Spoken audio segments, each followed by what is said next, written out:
Fact number 1, ভাত করার সময় ভাতে গায়ে গায়ে লেগে যাচ্ছে, তাহলে ভাতের জলে একটু তেল দিয়ে দাও। ফ্যাক্ট নাম্বার 2, আলু সিদ্ধ ডিম সিদ্ধ করার সময় একটু জলে নুন দিয়ে দিলে তাড়াতাড়ি সিদ্ধ হয়ে যাবে।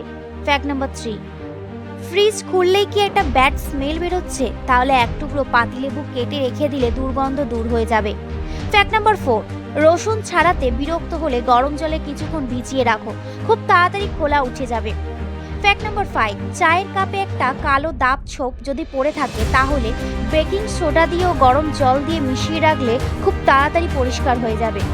ফ্যাক্ট নাম্বার 6, শাকসবজি খুব দ্রুত নষ্ট হয়ে গেলে ভালো করে ধুয়ে টিস্যু পেপার দিয়ে ভালো করে মুছে নিয়ে তারপর শুকনো কাপড় দিয়ে মুড়ে রাখলে ফ্রিজে রাখলে সবজি অনেক দিন ভালো থাকে। ফ্যাক্ট নাম্বার 7, সিদ্ধ ডিম এর খোসা ছাড়াতে খুবই প্রবলেম হয়। ডিম সিদ্ধ হয়ে গেলে সাথে সাথে ঠান্ডা জল দিয়ে দিলে খুব তাড়াতাড়ি উঠে যায়। ফ্যাক্ট নাম্বার 8, নুন বেশি দিন থাকলে জল হয়ে যায়, নুনের জায়গায় কিছুটা শুকনো চাল দিয়ে দিলে নুন আর জল জলে ভাব আসবে না।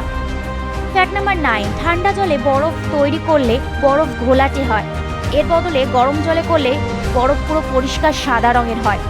ফ্যাক্ট নাম্বার 10, মোবাইল চার্জের সময় যদি এরোপ্লেন মুড করে চার্জ দেওয়া যায় তাহলে দ্রুত চার্জ ওঠে।